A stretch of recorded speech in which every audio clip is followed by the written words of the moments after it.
30-year-old homelite. Changed the fuel tank to a modern one because the other one was cracked, and converted it to 3 hose. I bought this because the fuel cap on the other original tank was blocked and it wasn't breathed. This one could be as well. It's pretty old. Still a 10-year-old homelite. That drilled a hole out to 19mm for a 20mm grommet with a step jet, and haven't really cleaned the carby.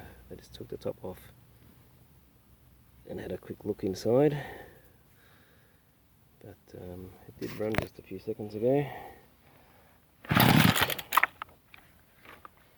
don't know if it's going to run properly for a while.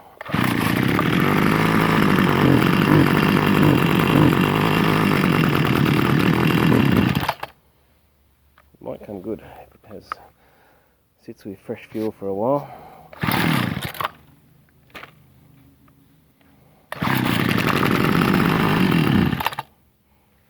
Sometimes they come good just having fresh fuel.